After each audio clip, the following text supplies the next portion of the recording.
네, 안녕하세요. 반갑습니다. 네, 1월 달부터 3주에 걸쳐서 이제 여러분에게 민법을 강의할 김재영 강사라고 합니다. 새날이 이제 밝은 지가 이제 2, 3일 됐나요? 네, 1월 저희가 3일 정도를 지내고 있는데요. 항상 매년도 그런 말씀을 드립니다. 이 새날이라는 것은 달력에 있지 않고 우리의 의지에 있다는 말씀 드리거든요. 그래서 달력상 저희가 이제 1월 1일 지났겠지만 실제 우리가 새날이라고 되새길 수 있는 날은 아마 우리가 뜻을 좀 세운 날이지 않을까라는 말씀 드려보겠습니다.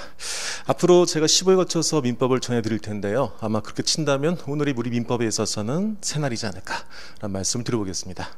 이 새날과 더불어서요, 제가 드리고 싶은 말씀은 이겁니다. 항상 여러분, 어떤 가정에 들어오시면요, 어떤 날을 또 떠올려셔야 될까요? 네, 보통 이러면 첫날에 어떤 날을 떠올려야 되지? 이런 말씀합니다. 여러분, 첫날에 떠올려야 될 날은 바로 마지막 날입니다. 그럼 무슨 말일까요? 내가 이 강의를 통해서 이 과정을 지나서 어떤 상태에 이루어져 있어야 되는 거지, 이걸 알아야지만이 지금 무언가를 할 수 있으시겠죠. 따라서 그런 고민에 대해서도 같이 곁들여서 들어보겠습니다. 15일가 지나면 우리에게는 민법이라는 적을 싸우기 위한 무기가 만들어질 겁니다. 그게 바로 여러분의 기본서가 될 겁니다. 따라서 강의를 하면서 단순하게 기본 강의 이론 전달에만 그치지 않고요, 여러분께서 시험장 가서 싸울 수 있도록, 무기가 될 수 있도록 제가 도와드릴 테니까 여러분 스스로도 어떻게 하셔야 될까, 이해한다고 가만히 있는 것이 아니고 제가 드린 모든 것들은 책에 좀 정리가 될 수 있도록 해주면 좋겠습니다. 이럴 때 여러분들 또 하나 말씀드린다면, 보통 책에다가 적으시거든요, 볼펜이나 뭐나. 근데 지금은 중요해 보이거나 했던 것들이, 더 나아가서 지금은 조금은 이해 안 된 상태에서 기술했던 것들이 나중 또 정리되면은 필요 없거나 아니면 이렇게 쓸 필요까지 없었는데 한 내용들이 있습니다. 그래서 가급적 연필을 사용해서 책에 정리해 주시거나 아니면 연습장에 따로 정리하시고, 그런 다음에 복습용으로 다시 한번 교과서에 이기한 형식으로 이렇게 정리하시면 좋겠습니다. 자, 수업 들어가기 전에요, 몇 가지만 당부 말씀 그리고 공부 관련된 말씀 정리하면서 또 진행해 볼게요. 아마 여러 곳에서 민법에 대해서 얘기를 들으셨을 것 같습니다. 그렇죠? 근데 거기에 대해서 보통 얘기는 쉽지 않다는 거죠. 실제로 작년에 치러졌던 공인노무사의 시험 같은 경우는 민법이 좀 난해했었단 말을 좀 듣기도 했었습니다. 보통은 민법이 어렵단 말은 하지만 그럼 왜 어려운 거지에 대한 고민은 잘 하지 않은 것 같아요. 거기에 대한 말씀 한 번쯤 정리를 해보겠습니다. 민법은 도대체 왜 어려울까? 첫 번째 말씀드린다면, 민법이라는 것은 예외의 기술이라서 그래요. 아마 여러분들께서도 나름 공부 좀 했다, 책 좀 봤다 하신 분도 있으실 거예요. 근데 막상 민법이라는 책을 보게 되면 문장이 안 읽히진 않거든요. 그냥 머리에 남지를 않아요. 도대체 왜 그런 일이 발생할까라는 고민들을 저도 해봤습니다. 그 이유는 뭐냐면, 민법은 바로 예외의 기술이라서 그래요. 예컨대요, 여러분께서 오늘 편의점에서 물건을 사셨나요? 네, 그랬다면 여러분께서는 민법에서의 매매계약을, 유효한 매매계약을 잘 수행하신 겁니다. 네, 여러분, 그 유효한 매매계약이 우리가 의미가 있을까요? 네, 크게 있지는 않습니다. 왜 그럴까요? 그건 내가 얻고 싶은 것을 얻었기 때문에 크게 마음에 불편을 주지 않아서 그렇죠. 그럼 민법이 등장할 때 언제일까요? 그러한 유효하게 진행되리라고 믿었던 그 계약의 모습이 이루어지지 않을 때겠죠. 그런데 제가 10,000원을 주게 되면 뭔가를 주기로 했는데, 뭔가를 주게 되면 우리에겐 남지도 않습니다. 기억에. 우리가 기억에 남는 것은 그 10,000원에 해당되는 물건을 받지 못할 때일지 모르겠습니다. 그럴 때 민법은 나섭니다. 이렇게 매도인이 돈만 받고 나서 뭘 안 줬을 때는 매수인은 이런 거래를 얘기할 수 있어, 이렇게요. 이처럼 민법은 예외라는 것을 기술하기 때문에 처음 보게 되면 이런 일을 당하게 됩니다. 자, 이거겠죠. A, B, C, D 이런 절차로 갑니다. 거기에 대해서 맞아, 이 A라는 일에 있어서 말이지 뭐냐면 이렇게 문제가 발생할지 몰라. B라는 것은 뭐냐면 이렇게 문제가, C도 이렇게 문제가 발생할지 몰라. 이런 것들을 적어 놓을 수 있겠죠. 만약에 있잖아요, 지금요, ABC라는 전체의 완결된 절차를 보여주면서 예외적으로 발생할 수 있는 이런 사례들을 정해놓으면 충분히 이해해 볼 수 있을지 모릅니다. 그런데요, 요거는 지워버립니다. 이렇게. 그래서 여러분께서 책을 내용 보게 되면 갑자기 미성년자 나옵니다. 여러분, 미성년자가 왜 나올까요? 미성년자 같은 경우는 일반적으로 원칙적으로 자기 혼자서 유한 행위를 할 수 있는 사람들이 아닙니다. 근데 미성년자에 대한 규정 그 전에 원래는 말이야, 이런 게 정상적인 모습이야, 이런 말이 적혀 있질 않죠. 따라서 우리 입장에서는 그냥 뜬금없이 떨어져 있는 이런 사례들을 보게 되는 것 같습니다. 그래서 첫 번째 우리가 민법을 어렵게 여길 수 있는 거다라는 말씀 드려볼 수 있을 것 같아요. 첫 번째 뭐다? 바로 예외적인 학문이다라는 거죠. 두 번째예요. 두 번째 같은 경우냐면 추상적 개념이에요. 개념들이 어려워요. 그죠? 낯설고 추상적인 개념들이 등장합니다. 그죠? 예컨대 어떤 용어라든지 어떤 말들이 등장합니다. 선의, 악의, 뭐 항변한다 등등의 말이 등장합니다. 이것들이 참 우리에게 좀 낯설게 다가오죠. 더 나아가서 여러분, 무효나 취소란 말처럼 우리가 평상시 쓰는 말도요, 법에서는 좀 의미를 달리 씁니다. 이게 추상적이고 우리와 일상적인 용법과는 좀 별개의 뜻을 갖고 있기 때문에 우리가 민법을 볼 때 좀 어려움을 느낀 것도 맞는 것 같아요. 세 번째는요, 세 번째 뭘까요? 분량이에요. 실제로 우리가 교과서로 삼고 있는 이 교재는 그나마 짧게 요약을 해놓은 것들입니다. 실제 민법은 여러분 한 2-3천 페이지 보통 기본서 그렇습니다. 그러니까 그거를 공부하려면, 더 나아가서 공부해서 암기하려면 만만치가 않죠. 이 세 가지가 바로 우리가 민법에 대해서 어렵게 여기는 바로 이일 것 같아요. 여쭤볼게요. 제가 그 다음에 어떤 말씀을 드리면 여러분 좋으실까? 그리고 어떤 것들을 찾으셔야 될까? 보통은요, 제가 정해드리면 그냥 가만히 계십니다. 그렇죠? 하지만 여러분, 이건 그냥 문제일 뿐이잖아요. 그럼 그냥 이렇게 어렵습니다가 답이면 될까요? 그렇지 않죠. 여기마다의 해법을 한 번쯤 생각해 볼 수 있을 것 같아요. 그러면 그렇다 친다면 이게 예외를 적어놨다면서요. 그럼 제가 뭘 보여드리면 될까? 맞아요. 원칙과 예외인 전체를 보여주면 되겠죠. 원칙적인 모습과 플러스 예외적인 모습을 보게 되면 우리가 충분히 왜 이게 나왔는지를 알게 되겠죠. 따라서 제가 해드릴 건 뭘까요? 예외가 등장했을 때 원칙이란 말이지 하면서 전체 모습을 보여드릴 거예요. 훨씬 더 이해가 수월해질 거예요. 두 번째입니다. 어떤 개념이 등장해요. 어떤 개념이 등장할 때 여러분, 그 개념을 제가 그냥 교과서 읽듯이 쭉 어려운 말들을 읽어낼까? 여러분 처음에 들으면 이게 무슨 말인지 싶을 겁니다. 그럴 때 제가 혹시라도요, 이렇게 구체적인 사례를 들면 어떨까요? 훨씬 더 이야기가 수월해질 거예요. 예컨대 제3자를 위한 계약이 뒤에서 배우세요. 제3자를 위한 계약? 쉽지 않죠. 이럴 때요, 여러분 아버지께서 여러분 시험 붙으면 차 하나 사주려고 합니다. 그래서 현대자동차 가서 내 아들이 시험 붙게 되면 차 하나 줘. 이게 뭘까요? 바로 제3자를 위한 계약이에요. 훨씬 더 수월하게 생각이 들 수 있죠. 이렇게 제가 구체적인 예를 들면서 말씀드리겠습니다. 적 사례를 통해서 말씀드려볼게요. 분량이에요. 자, 분량 어떻게 줄일 수 있을까요? 두 가지 방법이 있습니다. 첫 번째는요, 전체 책이 한 450페이지 되죠, 여러분. 여기서 아마 여러분께서 저랑 공부를 끝내시면 직접 봐야 될 책의 분량은 300페이지로 줄 겁니다. 150페이지는 제가 150페이지 정도 되는 것은 여긴 지우세요, 여긴 버리세요, 이렇게 해드릴 거예요. 따라서 제일 첫 번째 뭘 잡아드릴 거냐면 포인트를 잡아드릴 거예요. 어디가 중요한 포인트인지 예를 말씀드릴 거예요. 여기만 보세요, 여긴 빼시고요, 이렇게요. 이게 제 강의 특징일 수 있는데 여러분, 보통 강사가 되면 어떤 욕심이냐면 내가 말했던 것에서 빠짐없이 모든 게 다 나오길 바랍니다. 저 역시도 그런 시절이 있었어요. 근데 지금 그렇지 않습니다. 왜 그럴까요? 저야 민법을 몇 번 봤기 때문에 어떤 말씀을 세부적인 말씀까지 그런 예를 드리더라도 기억에 남겠죠. 근데 처음 공부하시면 기본 좀 뼈대도 힘든데 그 세부적까지를 다 공부하시면 거꾸로 다른 중요한 내용들이 머리에서 희석이 돼서 좋은 결과가 나오지 못합니다. 따라서 제가 어떻게 드릴 거예요? 중요한 포인트를 잡아드릴 거예요. 이것은 이렇게 볼 수 있어요. 민법이 몇 문제죠? 25문제인가요? 그러면 선택지 몇 개예요? 5개인가요?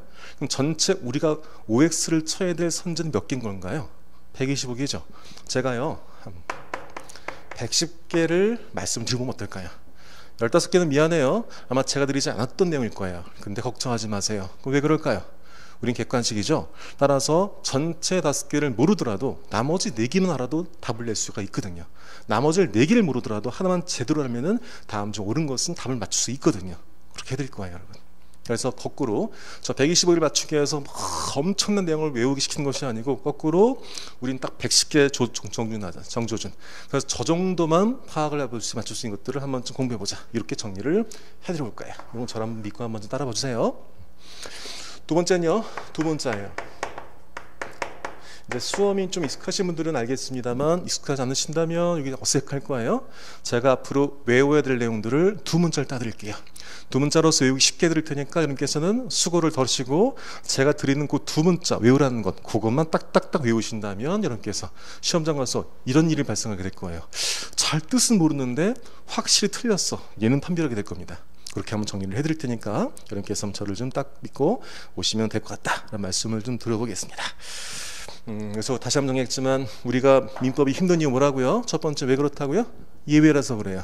예외 기술이니까 제가 뭘 해드릴 거라고요? 원칙과 예외를 한 번에 전체 모습을 보여드릴 거예요. 두 번째 왜 그럴까? 추상적 개념이 있어서 그래요. 추상적 개념이 등장하니까 제가 그거를 구체적 사례를 통해 들어드릴 거예요. 세 번째는요, 분량이죠. 분량이 참 만만치 않아요, 여러분. 자, 이 분량은 제가 어떻게 드릴 거다? 중요한 포인트 찍어 드릴 거고, 그리고요, 네, 암기에 도움될 수 있는 두 문자 드릴 거예요. 그래서 제가 여러분께 그나마 좀 부족한 사람입니다만 사랑받을 수 있던 이유는 제가 제일 지양하는 강의가 그냥 수험생에 던지는 강의. 막 보충자료 주고 그냥 이것도 외우세요, 저것도 외우세요. 그건 지양할 겁니다. 저는 혹시 제가 말하지 않은 부분에서 혹시 출제됐다 하더라도 합격권을 이룰 수 있는 내용들은 해드릴 거예요. 하지만 단순하게 여러분에게 그냥 뭐 내용을 드리고 제가 완벽하게 보이기 위해서 이렇게 하지 않을 거예요. 그리고 어디까지? 단순 이해를 넘어서 암기할 수 있는 데까지 도와드릴 거예요. 여러분께서도 그렇게 쫓아오신다면 아마 기본 강의만 끝나더라도 아마 기출 문제를 충분히 해결해낼 수 있는 그런 힘들을 가질 수 있을 거예요. 강의 수업 방식만 좀 말씀드려 볼게요. 여러분께서 이제 밑줄을 치실 텐데요. 그러면 스스로에게 여쭤보겠습니다. 밑줄을 어디 치십니까? 밑줄을 그냥 선생님 치는데 치는데요. 뭐 이럴 수도 있고요. 두 번째는요. 읽으면서 중요하다고 생각하는데 치는데요. 이런 식이겠죠. 그죠? 여쭤보겠습니다. 그럼 왜 중요한 걸까요? 여러분이 모르고 이해 안 하시면 중요한 걸까요? 그렇지 않을 수 있습니다. 수험이라는 것은 여러분 내가 몰라서가 중요한 게 아니고요. 저쪽에서 자주 되는 것을 자주 보는 게 수험입니다, 여러분. 따라서 밑줄을 치실 때는 두 가지를 보통 치시거든요. 이해의 밑줄과 암기의 밑줄이요. 이해의 밑줄은 뭐냐면 초심자들이 보통 치시죠. 그냥 읽으면서 이해되는 것에 밑줄을 치는 거예요. 그 밑줄만 보더라도 내용이 이해될 수 있도록. 그런데 점차적으로 여러분께서 어떤 밑줄을 치셔야 되냐면 그렇게 처음 밑줄을 치셨다가 지워가서 나중에는 암기 밑줄 딱 두어 개의 단어만 딱 밑줄 치더라도 그게 딱 보는 순간 요거는 저기 저 결론이 유효한 겁니다. 이건 무효한 겁니다. 이렇게 답을 낼 수 있도록 어떤 단어를 딱 볼 때는 그래서 그 기억들이 떠오를 수 있는 그런 체크들을 해가시면 돼요. 그것들은 제가 이제 앞으로 강의를 해가면서 도와드릴 테니까 이렇게 해서 체크를 해가시면 훨씬 도움되실 거예요. 그리고 강의 스타일은요 이렇게 될 겁니다. 어떤 부분에 들어가게 되면 제가 전체를 아우를 수 있는 그림을 쫙 개관해 드릴 거예요. 그런 다음에 가급적 여러분 같은 책을 읽는 방법으로 제가 강의를 해드릴 겁니다. 그 이유는 뭐냐면 제가 만약에 칠판에서 그냥 그림을 그리잖아요. 이렇게 쭉 그리고 설명하게 되면 글쎄요, 저한테는 조금 더 저를 좀 돋보이게 할 수 있는 길일지 모르겠어요. 이렇게 뭐 설명해 드리고 뭐하고. 근데 제가 또 양하는 것은 보통 강의를 보게 되면 칠판에 막 써 있지만 막상은 여러분께서 책을 보게 되면 내가 책에 어디를 공부한 거지? 이걸 모를 때 많아요. 수험생은 여러분 궁극적으로 서 있는 제 강사인 저와 같이 하는 것이 아니고 여러분 책과 같이 가시는 거예요. 그래서 같이 읽어드리면서 그 내용 중에서 어디가 포인트고 어떤 게 무엇인지의 말씀을 좀 드려볼까 합니다. 아셨죠? 네. 자, 저희 3주죠? 3주 동안에 저희는 민법은요, 시험법에는요, 그냥 민법 전체에 대한 말씀보다는 민법에 대한 시험 범위에 대해서 우리 노무사회와 관련된 말씀이라면 민총과 채권 총론과 채권 강론 이 세 가지로 구성되어 있어요. 실제로는 물권법하고 가족법까지 포함되는데요. 그 중에서 우리는 민법 총칙과 그다음에는 채권법, 채권법, 채권법에서 채권 총론과 채권 강론 이 세 가지를 보고 있고요. 문제를 보자면 보통 민법 총론에선 12문제, 그럼 채권법에선 13문제 이렇게 출제돼요. 13문제가 보통 이 채권 총론에서는 대략적으로 봤을 때 한 6문제 그 정도, 그다음에 채권에서는 한 7문제, 요 정도, 채권 강론에서는 7문제 이렇게 출제되고 있어요. 다시 한번 정해보자면 민총에서는 12문제고요. 채권에서는 13문제인데요. 이것이 채권 총론에서는 한 6문제, 채권 강론에서는 7문제. 그래서 전체 토탈 25개가 출제되고 있다. 이렇게 정리할 수 있겠습니다. 되셨죠? 네. 자, 이제 본격적으로 한번 내용들을 정리를 해볼까요? 보겠습니다. 2페이지인가요? 네. 볼까요? 네. 민법 서론이에요. 보겠습니다. 여기서는 여러분께서 제가 이렇게 드릴 겁니다. 자, 여기는 그냥 가볍게 보시면 돼요. 그 말은 무슨 말일까? 시험과는 상관이 없어요. 그런 말이에요. 그래서 앞으로 제가 가볍게 보시면 됩니다 했을 때 뭐냐면 여러분께서는 그냥 읽으시고 그런 정도 개념만 파악을 해보시면 되겠습니다. 같이 말씀드리죠. 이거 더불어서 앞으로 이것도 해주세요, 여러분. 지금 보게 되면 판례들이 이렇게 있죠. 이렇게 판례들이 쭉 있습니다. 이럴 때 이렇게 드릴 거예요. 이 판례에서 우리는 두 번째 판례만 보면 돼요. 그런님께서는 두 번째 판례만 동그라미 치시고 여기는 어떻게 하시면 돼요? X 치시면 돼요. 이게 왜 중요할까? 여러분, 뭐가 중요한지만큼 중요한 게 뭐가 중요하지 않은지를 아셔야 돼요. 근데 그 표시를 안 하죠? 그럼 어떤 일이 발생할까? 이해독할 때 또 처음부터 읽고 있어요. 그럼 안 돼요. 그래서 아까 말씀드렸지만 첫날은 뭐를 떠올리셔야 돼요? 마지막 날 떠올리셔야 돼요. 그럼 우리 마지막 날 뭐를 만들 거야? 무기를 만들 거야. 무슨 무기? 이 450페이지짜리 책 중에서 어디 한 300여 페이지 된 곳만 체크를 해서 거기만 볼 거야, 여러분. 법학이라는 것은 여러분 어려워요. 근데 우리가 마음을 다시 다잡아야 될 것은 우리가 공부한 것은 법학이 아니야. 뭘까요? 암기 과목이에요, 여러분. 그 암기 과목은 핵심 뭘까? 중요한 포인트를 남보다 한 번 더 보시면 되는 게임이야. 오케이? 따라서 그렇게 도와드릴 테니까 여러분께서 중요하지 않으면 X를 치시고 이렇게 하시면서 정리를 하시면 될 것 같아요. 민법입니다. 민법은요, 실질적 의미와 형식적 의미가 있네요. 지금도 보세요, 여러분. 제가 지금 어디를 읽어드렸죠? 가장 큰 목차죠. 가급적 여러분께서 앞으로 정보를 파악하실 때는 가장 큰 목차부터 보신 겁니다. 실질과 형식이죠. 따라서 실질적 의미와 형식적 의미가 있군까지 보시고요. 자세하게 볼 건 없어요. 두 번째는 민법 특성이죠. 사법이고 일반법이고 실체법이에요. 사법이라는 것은 뭐냐면 이렇게 보시면 돼요. 개인 간의 권리를 다뤄요. 사법. 일반법은 뭘까요? 상대적으로 공부하시면 편해요. 그럼 일반법 있단 말은 특별법 있단 말이겠죠. 특별한 것은 특별한 경우를 다루는 거예요. 예컨대 상법처럼요. 상법은요, 사적인 것을 다룹니다만 상법은 누구? 기업이라든지 이걸 다루거든요. 상인 간의 거래를 다루거든요. 그래서 일반법으로서 민법은 일반법이다. 세 번째는 실체법이에요. 실체법과 대응되는 건 절차법이에요. 여러분, 민사소송법이라는 거 들어보지 않죠?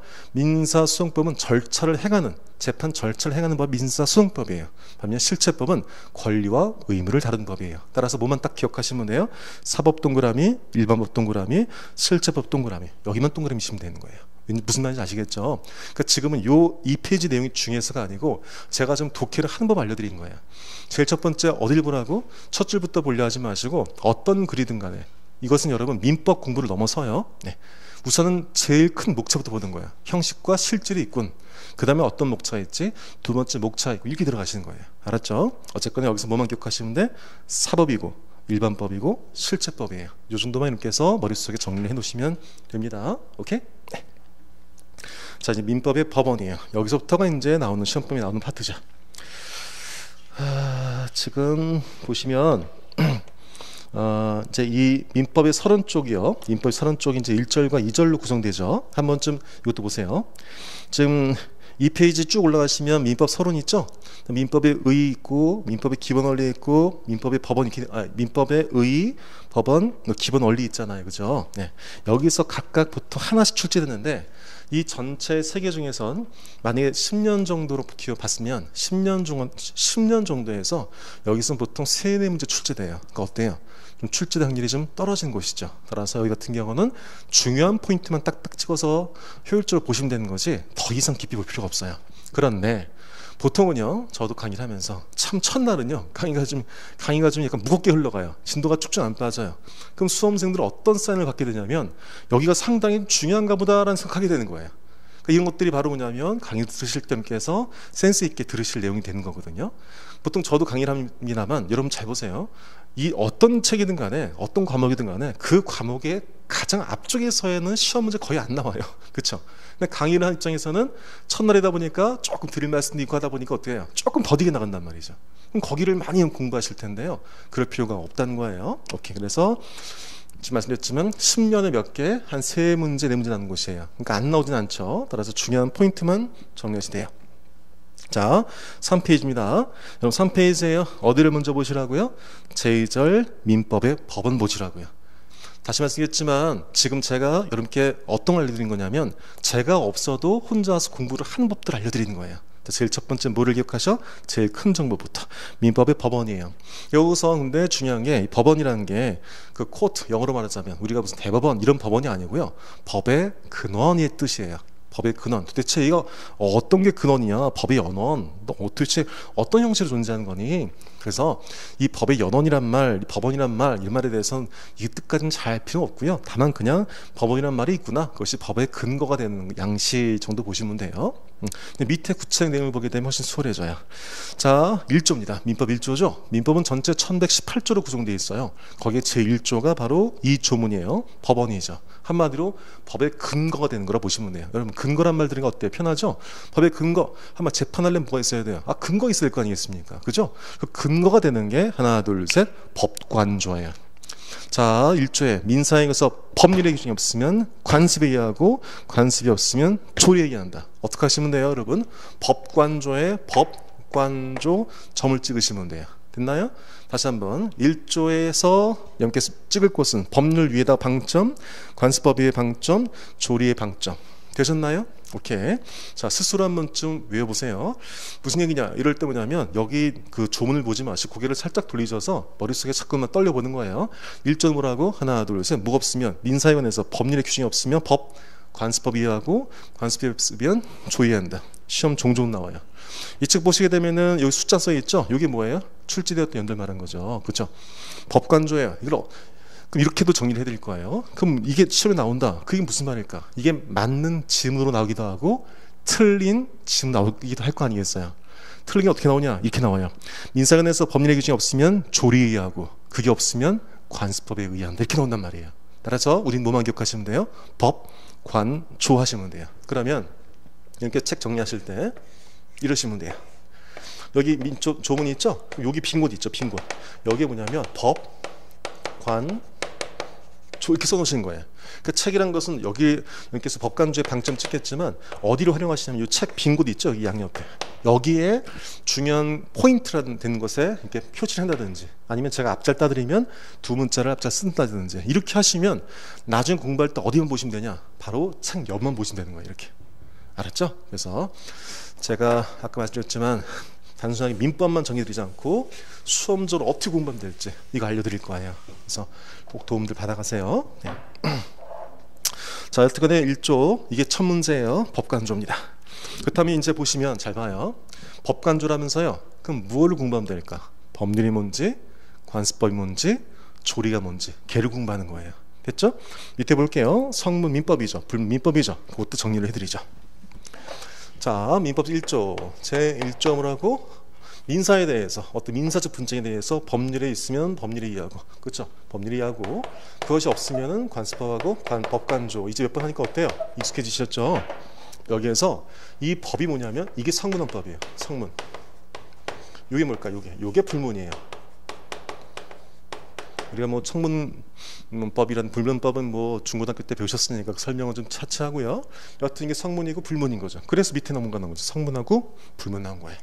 이럴 때 중요한 포인트예요. 그럼 이 법률은 뭐가 포함되는 거냐? 여러분 법률은 누가 만들어요? 국회에서 만들죠. 이때 나오는 주문이 뭐냐면 이거예요. 국회에 나오는 법률뿐 아니라 국회가 만들지 않는 명령, 규칙, 조례도 되는 거예요. 되셨나요? 다시 한번 여기서 나온 지금 뭐라고? 법률에서는 국회에서 제정한 법률뿐 아니라 규칙, 여러분 규칙이라든지 규칙은 누가 정해져? 행정부가요. 조례는 누가 해요? 지방자치단체가. 국회가 아니죠. 조약은 누가 하는 거죠? 그럼 국가기관끼리 하는 거잖아요. 그렇죠? 국가끼리 하는 거잖아요. 따라서 여기 성문비법 뭐만 하시면 돼요? 이렇게 하시면 돼요. 민법전 각종 뭐냐면 국회에서 만든 민법전 동그라미, 법률 자치 동그라미, 조약 동그라미 이렇게 하시면 되는 거예요. 이해되시나요? 무슨 말이? 여긴 이해할 게 아니에요. 그냥 딱 봤을 때 뭐만 동그라미 쳐져 있으면 돼요. 국회에서 만든 법률 동그라미, 규칙, 조례,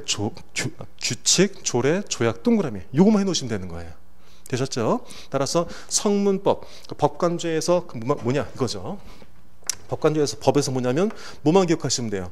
법도 되고 규칙도 되고 조례도 되고 조약도 된다. 요게 포인트예요. 요게. 오케이? 그 문제에서 어떻게 나올까요?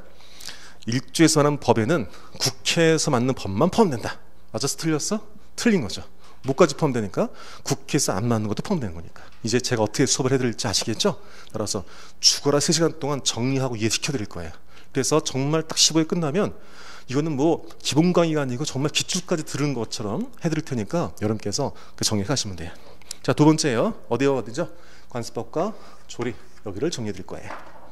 자, 문제가 나온다 치면 문제에 나올 확률이 상당히 높은 것이 바로 관습법이에요. 정리해 볼게요. 여러분 관습법은 뭐냐면 이거예요. 실제로는 법이 없어요. 무슨 얘기냐? 국회에서 만든 적이 없단 말이죠. 그런데 우리가 사실적으로 그 행위를 해왔어요. 그리고 그것이 법이라서 그만큼 법적 확신을 갖고 있어요. 이럴 때 이걸 내칠 수 있을까요? 그렇지 않죠. 따라서 이 관습법이라는 것은 뭐냐면 이 관행이요, 어떤 관행이 단순하게 반복된 걸 넘어서 어디까지? 핵심 포인트예요. 제일 마지막 줄 하나 둘 셋, 법적 확신이에요. 법적 확신까지 이르게 되면, 관습이 어디까지 이른다면? 법적 확신까지 이른다면 이것은 뭐로써? 잘 봐요. 관습이에요, 관습법이에요? 하나 둘 셋, 법이죠. 이렇게 관행이 법적 확신 포인트예요. 그러면 뭐로서 봐준다? 법으로서 봐준다는 거예요. 되셨죠? 오케이. 자, 약간 4페이지 볼게요. 4페이지. 그럼 4페이지 보시면 또다시 제가 어디 보라 말씀드렸지? 가장 큰 정보부터 보라 말씀드렸지? 가장 큰 정보가 뭐야? 요건과 효과 보이죠? 보이시지? 민법은 여러분 요건과 효과의 학문이에요. 그러니까 뭐가 나오면 요건이란 말과 효과 나오면 중요한 거야. 알았죠?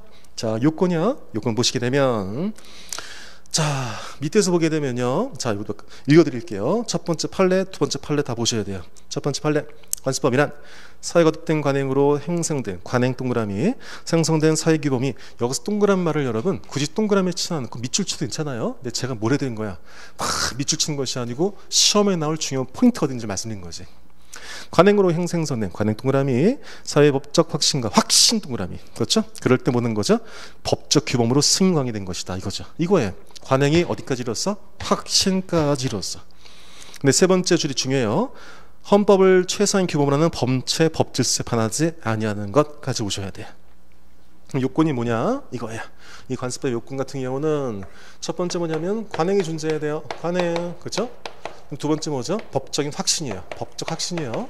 중요한 말이에요, 여러분. 법적 확신.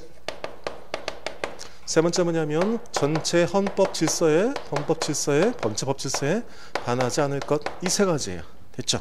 그럼 여기에 답은 다 있어, 여러분. 자, 이럴 때 뭐냐면 이게 요건이고요. 말씀드린 김에. 그럼 효과는 뭐냐면 보충적으로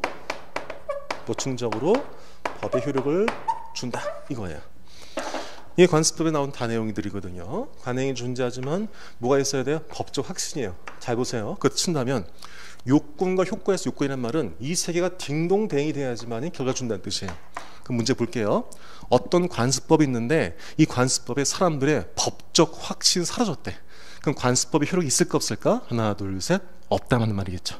두 번째, 어떤 관습법이 있는데 지나고 났더니 헌법적 질서에 반한대. 그럼 걔는 관습법에서 효력이 있을까 없을까? 없겠죠. 이게 바로 관습법에서 나오는 문제의 유형들이 되는 거예요. 됐죠? 자, 그럼 이 판례가 뭐냐? 옆에 써놓으세요. 공동선조와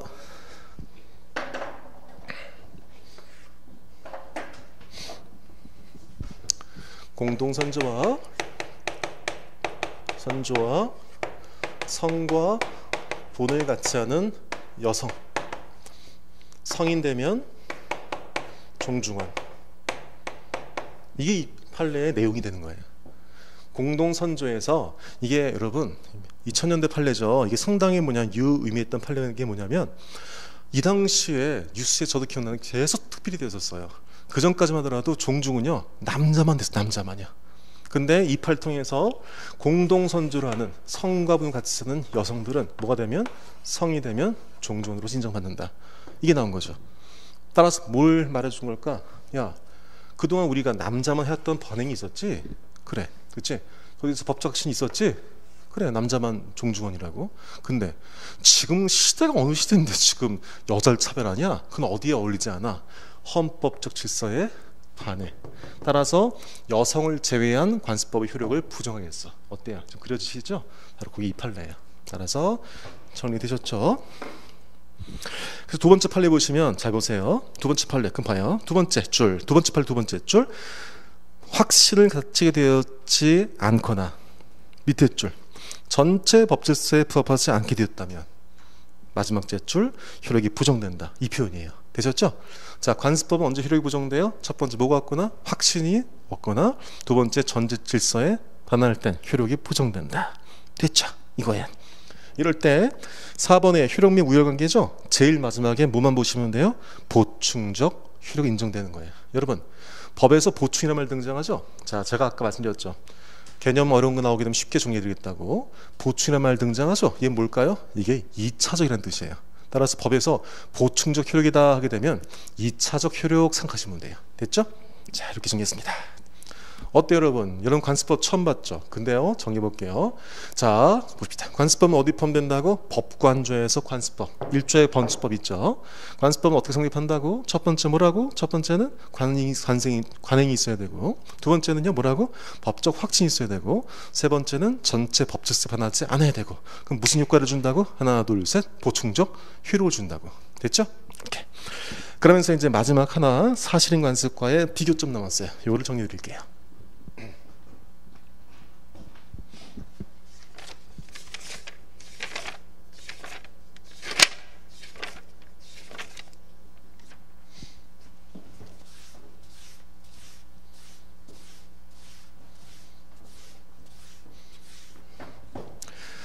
깊이 볼 거 없어요. 이것도 시험적인 것만 내용 정리해 드릴게요. 이게 뭐냐? 사실인 관습. 자, 봐요. 우리 지금 뭐 공부하고 있죠? 관습, 법 공부하고 있죠. 됐죠? 여러분, 세상은 여러분 사실과 당위로 구분될 수 있어요. 그냥 들어보세요. 사실은 뭐냐면 이다 아니다 사실의 세계고요. 당위는 규범, 뭐뭐 해야 한다는 규범의 세계예요. 쉽게요. 법이란 말이 붙으면 걔는 규범이 되는 거예요. 됐죠? 밑에 볼게요. 우리가 공부한 관습 법은요. 하나, 둘, 셋. 사실일까 규범일까? 이제 보이시나요? 규범인 거예요, 여러분. 머릿속에 사실과 규범이라는 틀을 딱 갖고 있었더니 규범 뭐라고? 법이라고. 관습법은 규범인 거야. 근데 여기 보자. 이름 뭐야? 하나, 둘, 셋. 사실인 관습이야. 그럼 얘는 법일까? 사실일까? 사실인 거죠. 이제 아셨나요, 여러분? 그러니까 사실인 관습과 관습법은 차이가 있어요, 없어요? 있을 수밖에 없는 거야. 이름 자체에 있는 거예요. 그러니까 사실인 관습은 뭐가 없어요? 법이란 말이 없는 거란 말이야. 따라서 이렇게 정리하시면 돼요. 사실인 관습은 하나, 둘, 셋. 그냥 사실인 뿐인 거고, 관습법은 관습을 넘어서 뭐인 거고? 법인 거고. 이런 차이예요. 됐죠? 하나는 사실이고 하나는 뭐라고요? 법이라고요. 그 차이를 가지고 들어보세요. 그럼 이게 왜 문제되냐면, 자, 2조에는요 이 관습법이 등장한 것은 2조거든요. 1조요. 1조에 뭐라 나냐면 법관조잖아요. 그럼 뭐예요? 법에 의하고 없으면은 관습법에 의하고. 그럼 관습법이 몇 번째 등장해요? 두 번째 등장하죠. 근데 사실인 관습, 제가 조문을 읽어드릴게요. 한번 적어보시거나 아니면 좀 이따가 이렇게 적지 않도록 포털 찾아보세요. 106조 읽어드릴게요. 법령 중 선량한 풍속, 기타 사회 질서와 관련이 없는 규정과 다른 관습이 있는 경우. 그럼 빨리 읽어볼게요. 법령 중에 선량한 풍속, 기타 사회 질서와 관련이 없는 규정과 다른 관습이 있는 경우, 당사자 의사가 명확하지 않으면 뭐 해야 한다? 관습에 의한다 나왔어요. 됐죠? 무슨 여기까지는 이상한 일이 벌어진 거예요. 이 106조를 정리해 드릴게요. 자, 법은 여러분 크게 보자면 민법 두 개 여러 가지 구분할 수 있겠습니다만, 법률을 구분해 보자면 이렇게 나올 수 있다. 강행 규정과 임의 규정이에요. 그럼 무슨 부분이냐면 이거예요. 강행 규정은 반드시 해야 한다예요. 해야 한다. 이게 강행 규정이에요. 반드시 해야 돼요. 만약에 여기에 따라서 하지 말랐는데 했거나 하라는데 하지 않았잖아요. 그럼 그 행위는 뭐가 돼요? 무효가 돼요. 반면에 임의 규정 뭐냐면 얘는요, 할 수도 있다예요. 할 수 있다예요. 그럼 무슨 말일까? 야, 니네끼리 뭐 할 수 있지만 혹시 니네끼리 특별한 의견 없으면 이렇게 하면 돼. 이런 뜻이에요. 꺼내 보세요. 자, 우리가 빵이 100개가 있어요. 100개 했는데요. 이 100개를요, 만약에 있잖아요. 자, 100명이서 나눌래요. 어떻게 나누면 될까? 글쎄, 제일 처음 떠오른 것은 어떻게 될까? 각자 하나씩 나눈 거겠죠. 두 번째 어떻게 할 수 있어요? 가위바위보해서 이긴 놈이 가져가게. 이럴 수도 있잖아요. 그럴 때 뭐냐면 임의 규정이라 친답시다. 이렇게 해요. 만약 강행 규정이면 반드시 한 사람당 빵은 한 개야. 이럴 경우는 100명이 100개의 빵을 반드시 하나씩만 가져가야 돼요. 근데요, 어떤 규정이요? 빵은 한 사람이 하나씩 가져갈 수 있어. 이것이 만약에 임의 규정이면 무슨 말일까? 그렇게 지켜도 괜찮지만 그렇게 안 지켜도 괜찮은 거예요. 다만 그러면 잠깐만, 지켜도 되고 안 지켜도 된다면 그 법이 왜 있어요? 우리가 어떤 말도 안 할 수 있잖아요. 어떤 계약도 안 할 수 있잖아요. 그럴 때는 뭐냐고 가급적 이렇게 하나씩 가장으로 하자라고 정해놓은 것 뿐이에요. 그렇죠? 그때 106조 뭐냐면 봐요. 그럼 이 강행 규정을 표현하는 규정이 뭐냐면 이것도 기억해 주세요. 이 강행 규정을 말하는 표현이 바로 선풍기예요. 선풍기. 감 잡으셨나요? 선량한 풍속, 기타 사회 질서예요. 어때요? 좀 편하실까 공부할 때? 이렇게 제가 앞절 따드리면 훨씬 더 공부하실 때 편해지실 거예요. 그거 경험을 해보세요. 그럼 선풍기 좀 읽어볼게요. 법령 중 선량한 풍속, 기타 사회 질서, 이제 보이시죠? 선풍기가. 선풍기와 관계없는 규정이죠. 그럼 얘는 무슨 규정일까? 강행 규정일까? 임의 규정일까? 하나, 둘, 셋. 그렇지, 임의 규정이죠. 이게 보이죠? 따라서 전체 법 규정에서 임의 규정일 때 한마디로 뭐죠? 지켜도 되고 안 지켜도 되고 이럴 경우라면 당사자의 의사에보다 뭐를 먼저 한다? 관습에 의한다 한 거야. 이렇게 사실은 관습 따른다. 그러니까 101조에 따른다면 1조에 따른다면 분명히 법률 다음이 관습법인데 106조 따른다면 뭐가 앞서는 거예요? 당사자 의사가 특별히 없으면 뭐에 따른다? 니네 관습에 따른다. 법률에 따른 게 아니고. 그 약간 어떻게 생기냐면 1조에 따른다면은 관습법은 법 밑인데 요 106조에 따른다면 마치 관습이 먼저인 것처럼 보인단 말이죠. 근데 여기에 대해서 깊이 생각하지 마세요. 이런 차이를 보시면 돼요. 관습법은 뭐냐면 어떤 사태에서 이렇게 보시면 돼요. 제가 그럼 이걸 그림으로 정해 드릴게요. 가불이 어떤 말을 오가겠죠. 그쵸? 갑이에요. 이럴 때 볼게요. 야 저기 소주 열상자 해볼게요. 야 소주 열상자. 이게 무슨 말이에요? 무슨 말이냐면 소주 열상자를 달라는 거예요? 소주 열상자를 줄까라고 얘기하는 거예요. 잘 모르겠죠? 그런데 그 거래에서 보통 야 소주 열상자라고 해버리면 그것이 달라는 의미로 쓰인다 쳐봐요. 이해됐나요? 따라서 보게 되면 야 소주 열상자 이렇게 응 했다 쳐요. 야 소주 열상자 응 했어요.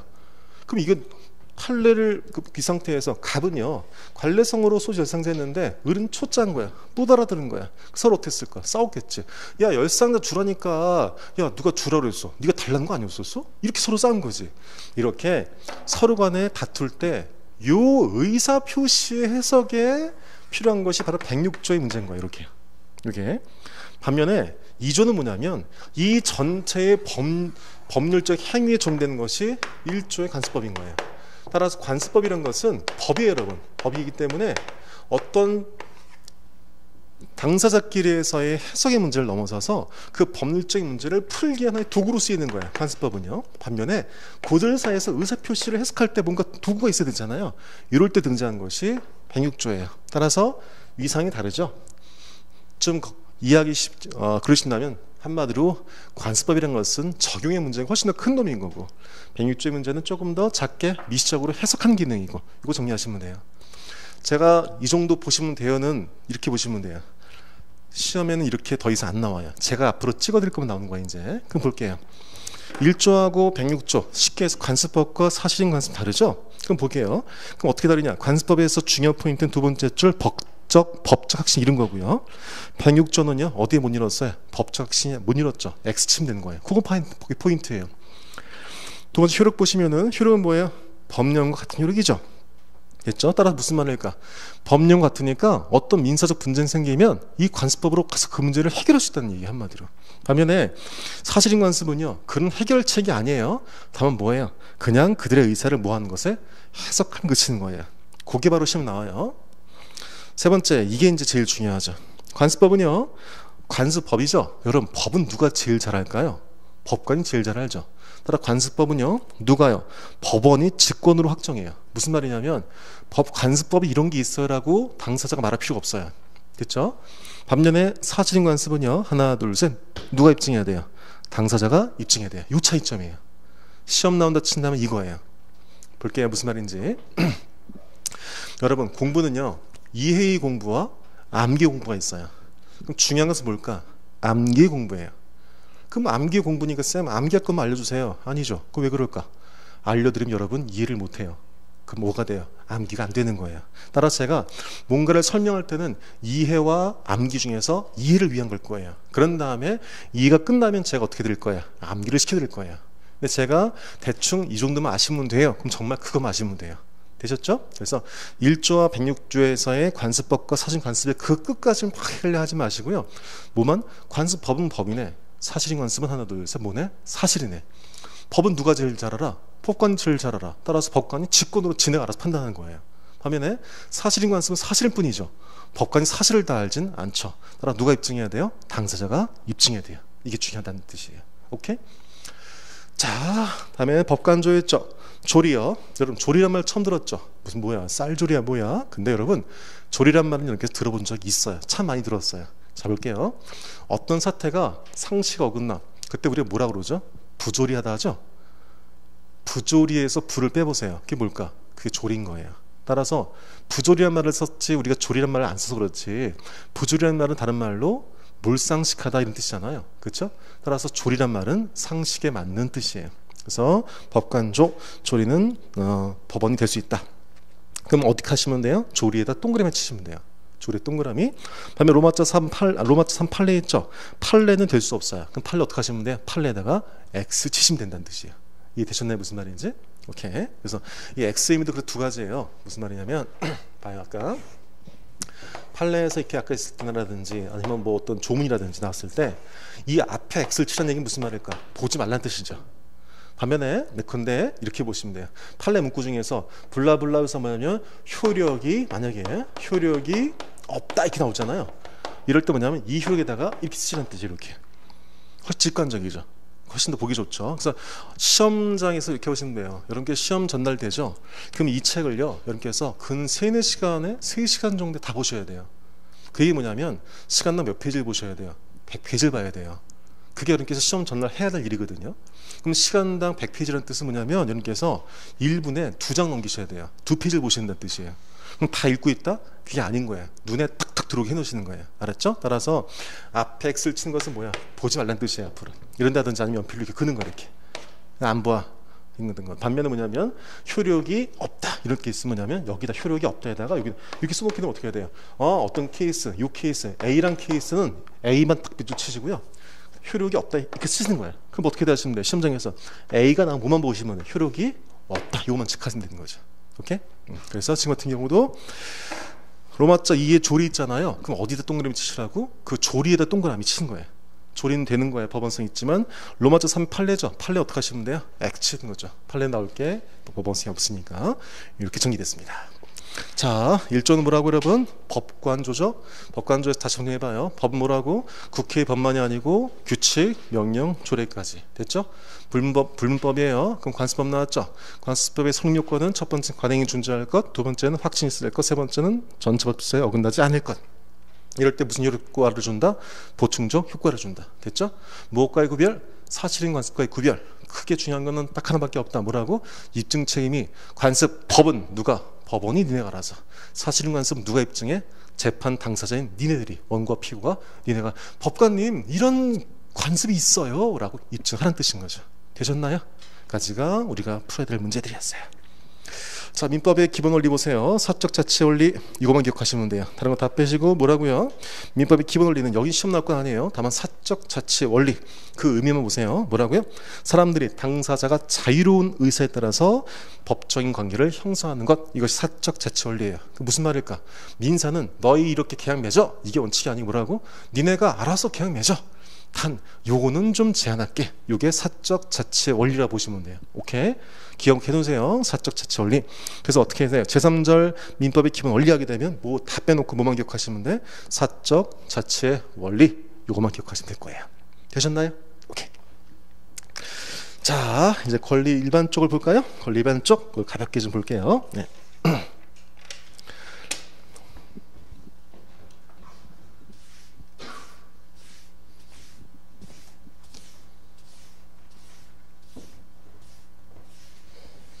자, 권리 일반. 자, 권리 일반입니다. 법률 관계와 권리 의무. 1번 법률 관계죠. 법률 관계 뭘까? 법률로 이루어진 관계. 이럴 거 아니에요. 호의 관계의 구별. 이것도 읽으시면 되는 거예요. 제가 읽으시면 되는 거 했었죠. 그럼 어떻게 하시면 돼요? 호의 관계 구별에서 로마자 2 있죠. 거기에 X를 치시면 되겠다. 그렇죠? 이 말은 무슨 말일까? 외울 필요가 없어 하는 뜻인 거니까. 자, 여러분, 제가 밥 한번 사드릴게. 밥 먹으러 갈까? 내일 밥 먹자. 근데 아이고 어쩌지? 제가 내일 갑자기 일이 생겨서 못 사주게 됐어. 이렇게 저한테 손해배상 청구하시나요? 그렇지는 않죠. 그럼 왜 그럴까요? 원래는 법률상은 여러분에게 제가 어떤 의무가 생기면 의무를 못 지키면 전 배상을 해줘야만 돼요. 여러분께서 그렇다고 해서 쌤 내일 사주겠는데 못 사주셨네요. 저 손해배상해 주시죠. 이러진 않죠. 그럼 왜 그럴까? 사람 관계가 굳이 법률만 관계가 법률 관계로만 구성되는 것이 아니거든요. 이처럼 인간적 관계를 뭐라고 그래요? 호의관계를 부르는 거예요. 근데 이 호의관계에 대해선 시험 안 나와 걱정하지 마세요. 그러니까 법률관계와 호의관계 구별하라 안 나와요. 걱정하지 마세요. 다만 호의관계라는 것을 법률관계를 이해하는데 이유로서 그 이유로서 보시면 돼요. 그럼 이제 어떻게 해야 돼요? 7페이지 내용은 다 볼 게 없죠. 그럼 어떻게 연필로 다 찍으시면 된다는 뜻이죠. 되셨나요? 네, 이렇게 하셔야지만 시험장 전날에 제가 자꾸 찍으라고 할 때가 이유가 있어요. 그 이유는 이렇게 보시면 돼요. 한번 이번 일주일 동안 찍 긋지 않고 나서 다음 주 갖다 쳐요. 다음 주 가서 이번 주에 공부했던 걸 찾아 한번 본다 치죠. 어떻게 해요? 여러분 다 기억날 것 같죠? 법이라는 게 무서운 게 3, 4일 지나면 정말 다 까먹어요. 뭐가 중요하다고 하는 건지 뭐가 중요하지 않은 건지 기억이 잘 안 나요. 근데 제 말대로 중요한 것에 표시 확실하게 중요하지 않은 것에 표시 확실히 놓게 되면 여러분께서 훨씬 더 가독성 있게 공부를 할 수 있어요. 알았죠? 호의관계에 대해서는 크게 중요하지 않아요. 권리와 의무예요. 여기도 정리해드린다면 권리한 것이 있고 대응된 것이 의무겠죠. 그렇죠? 야, 나 밥 좀 줘 라는 권리가 있으면 누군가는 밥을 줘야 될 의무가 있는 거죠. 그렇죠? 그러면 여기서는 권리와 의무에서 권리와 의무에 대한 개념은 읽어보시면 되고요. 권리 유형 보시게 되면 내용상 분류 있죠. 재산권 잘 봐요. 재산권은 뭐에 대한 권리일까? 재산에 대한 권리예요. 신분권은 무슨 권리일까? 내가 가진 신분에 대한 권리겠죠. 내가 아들로서 아버지의 재산을 상속해 신분권이요. 사원권은 뭘까요? 단체 구성되는 권리가 사원권이에요. 인격권은 뭘까요? 인격에 대한 권리예요. 무슨 말일까? 공부할 필요 있다 없다? 없다는 뜻이죠. 따라서 이런 것들이 있다. 그 정도 보시면 되고요. 시험에 나온다 치면 9페이지에 작용에 따른 분류 여기에요. 여기만 정리하시면 돼요. 이해되셨나요? 무슨 말인지. 권리와 의무에 대해서 우리가 그 개념 모르지는 않잖아요. 그죠? 권리와 개념은 개백님께서 기본적인 내용들은 파악만 해보시면 되고요. 그러면 권리 구분에선 뭐다? 9페이지에 있는 작용에 따른 분류. 다른 말로는 효력에 따른 분류예요. 어떤 효력을 주는지. 그 분류에 따라서 몇 가지가 있어요, 여러분. 지배권, 청구권, 형성권, 항변권이 있죠. 요 네 가지가 시험 나오는 거예요. 되셨나요? 해볼게요. 지배권은 듣기만 하시면 돼요. 지배권은 뭘까? 말 그대로 물건을 지배하는 권리예요. 어때요? 굉장히 빡빡하고 힘이 센 권리죠? 그렇죠? 다시 한번 좀 작용에 대한 분류라면서요. 그 말은 무슨 말일까? 어떻게 작용하는지예요. 지배권은 뭐냐면 내 거예요. 여러분 휴대폰 갖고 계세요? 좀 갖고들 계신 것 같은데 휴대권을 여러분께서 갖고 계시죠? 지배하고 계시죠? 이게 지배권이에요. 따라서 대표적으로 여러분 물건에 대한 권리 이것이 지배권이 보통은요. 그렇죠? 그 기억만 해주시면 그냥 보시면 돼요. 청구권하고 항변권 이를 세트로 정해 드릴게요. 청구권, 항변권. 청구권은 뭐냐면 이거예요. 야, 나 이제 돈 좀 갚아줘. 돈 좀 주지? 청구할 수 있는 것. 상대한테 자기나 부자기를 청구할 수 있는 것이 청구권이 말 그대로예요. 됐죠? 대부분 민법에서 보실 권리가 청구권일 거예요. 그래서 매매를 해요. 그럴 때 야, 돈 줬으니까 나 이제 물건 좀 줄래? 뭐예요? 청구권인 거예요. 그렇죠? 이럴 때 항변권이 있어요. 항변권은 뭘까? 바로 그 청구권에 대해서 그걸 거절할 수 있는 권리가 항변권이에요. 되셨나요? 청구를 했을 때 줘야 된다면 항변권이 없다는 뜻이에요. 반면에 청구권에 대해서 뭐 할 수 있다고? 청구를 거절할 수 있는 게 바로 항변권이에요. 여러분 쉽게 말로 항변권은 하나 둘 셋 싫어요. 싫어. 따라서 뭐냐면 청구권은 뭐라고요? 해줄래? 이거예요. 그렇죠? 해줄래? 해줘. 해줘가 청구권이에요. 따라서 개념상, 뜻상 해줘로 끝난다면 그건 청구권이에요. 예컨대 등기 청구권이 등기 청구권이 있다 쳐요. 이렇게 되면 어떻게 볼 수 있어요? 나한테 등기 해줄래? 그럼 청구권인 거예요. 되셨나요? 네. 반면에 뭐라고? 싫어. 그 뭐라고? 항변권이라고. 그 대표적인 것이 바로 연기적 항변권과 영구적 항변권이에요. 항변권 뭐라고? 항변권은 우리가 해석상 뭐라고? 싫어. 이 항변권이야. 이럴 때 뭐냐면 연기적 항변권과 영구적 항변권이 있어요. 됐죠? 영구적 항변권 뭐냐면 그 싫어를 뭐냐면 평생 할 수 있는 거지. 그치? 영원히 할 수 있는 거지. 그 대표적인 것이 한정승이냐.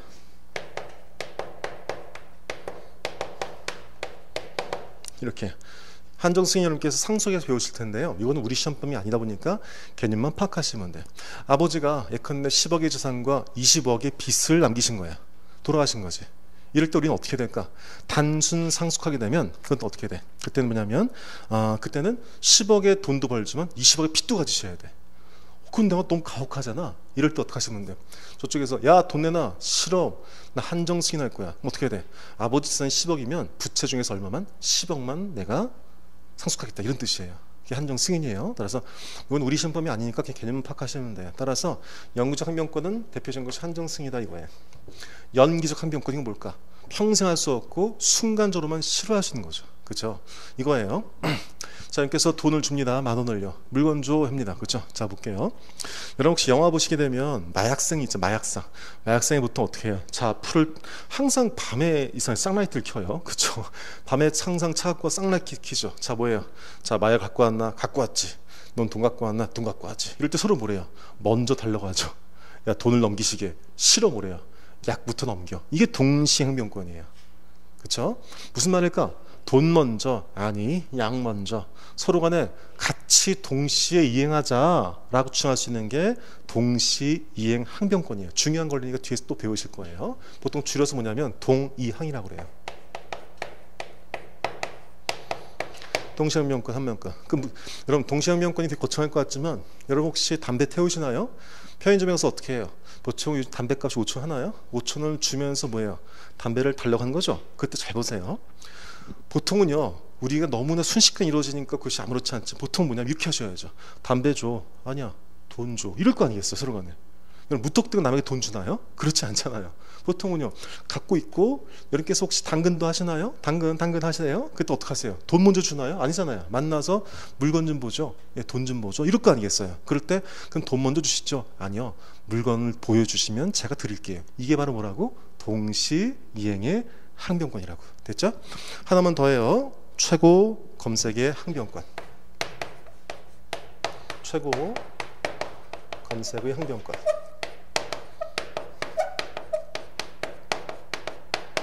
최고 검색의 항변권 이거예요. 복잡해 보이지만 이렇게 해서 보증 가시면 배울 거니까 알아두세요. 이것도 쉽게 정리 드릴게요. 자, 보증이에요. 채권자예요. 여기는 채무자예요. 여기는 보증인이에요. 여기는 채권자, 여기는 채무자, 여기는 보증인.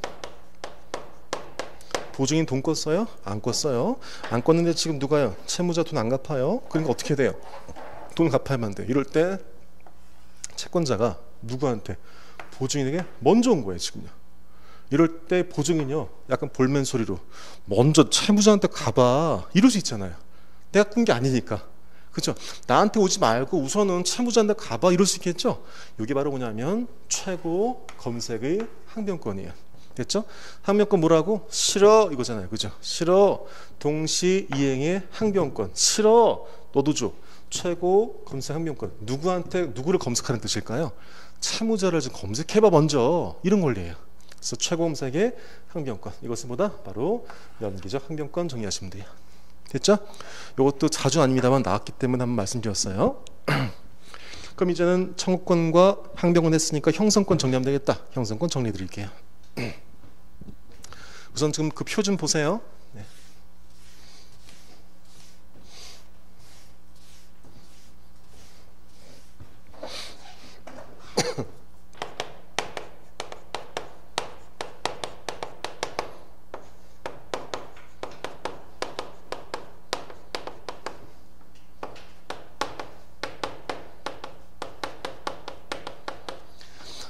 이 세 개에서 나온다 친다면 형성권이에요. 정리해 드릴게요.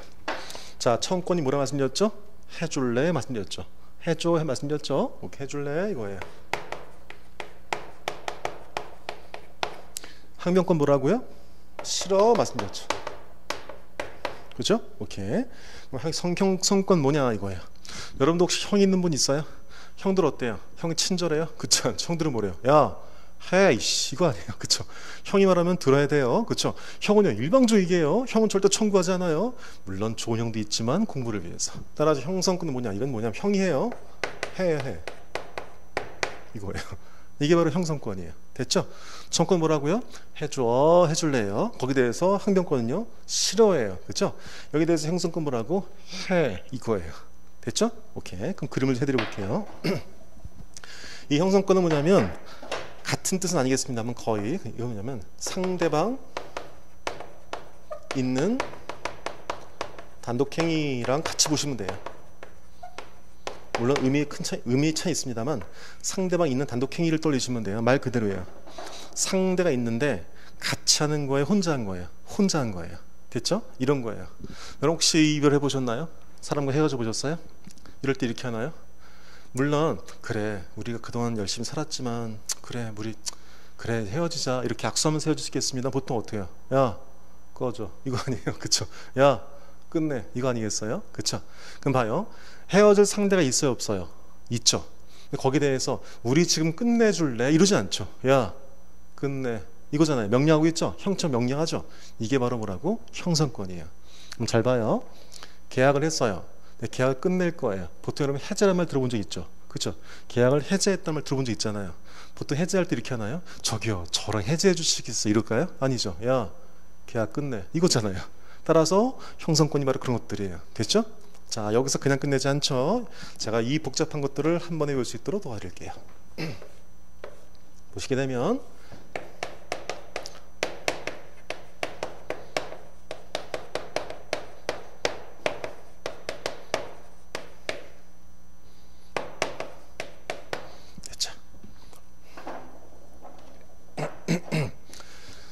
자, 또 볼게요. 동철면상 추측해 보세요.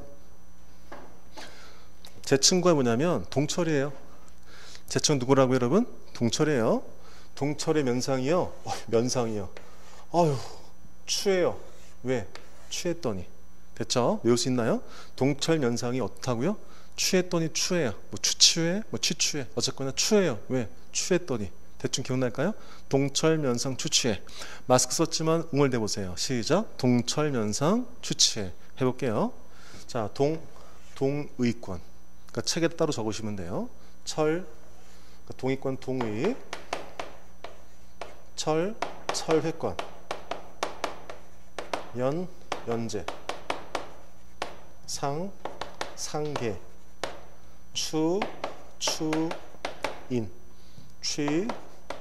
취소, 해제 이렇게 됐나요? 동철, 면상, 추취해. 동의, 철회, 면제, 상계, 추인, 취소, 해제. 됐죠? 그 중에서 뭐냐면 또 정리해드린다면 이것은 채권자 취소권이 있어요. 이렇게요.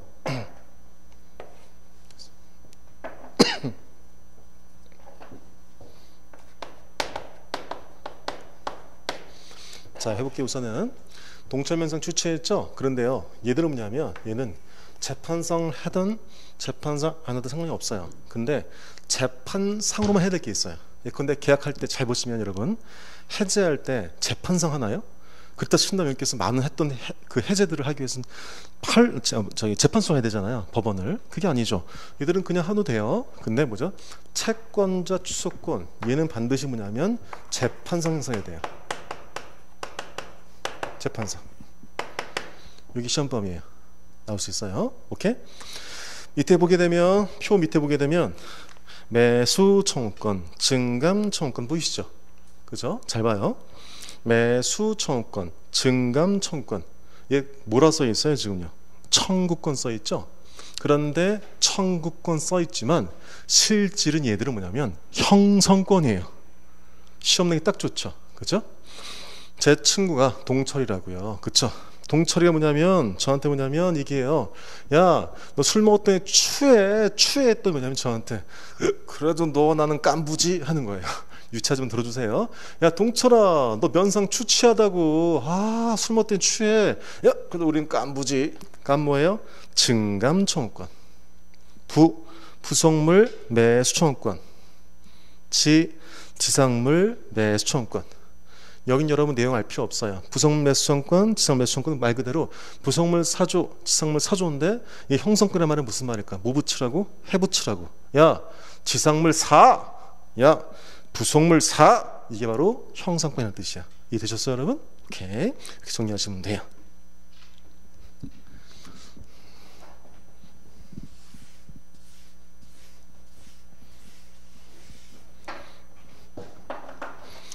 봐 여러분, 제가 놀라운 거 보여드릴게. 자, 제 칠판 좀 보셔.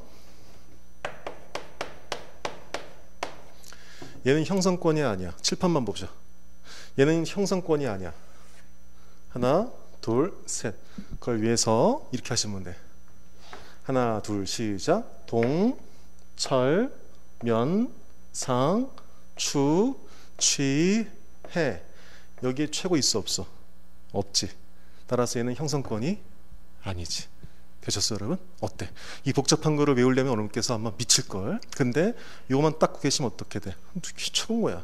그럼 한 줄 했지? 밑에 뭐 있었어? 재판상 청구한 건 하나 둘 셋. 채권자 취소권. 세 번째, 동철이 나한테 뭐래? 우리는 뭐라고? 깐부지 이거지. 그렇지? 진짜 깜은 아니야. 그 요즘 오징어 게임에서 깐은 아니지. 하지만 간부지 이렇게 하시면 외우기 쉽지? 그래서 다시 한번 정리하신다면 동철, 면상, 추치. 그때 채권자 취소권은 뭐라고? 재판상 청구해. 그건 따로 외워주시고, 동철아 너 면상 추치해 했더니 우리는 깐부지. 어때? 외우셨지? 증감청권 감 나오게 되면 오케이. 그다음에 부상분 배수청권, 지상 배수청권. 되셨죠? 자, 절대권, 상대권 이것은 가볍게 뒤에 정리해 드릴게. 나머지 것들도 읽으시면 되는 거야. 권리행사와 의무이행, 권리경합 이것도 우리 시험과는 크게 관련이 없어요 여러분. 그냥 읽으시면 되는 거야. 까지 1교시를 정리했습니다. 오케이? 좋다. 다시 올게요.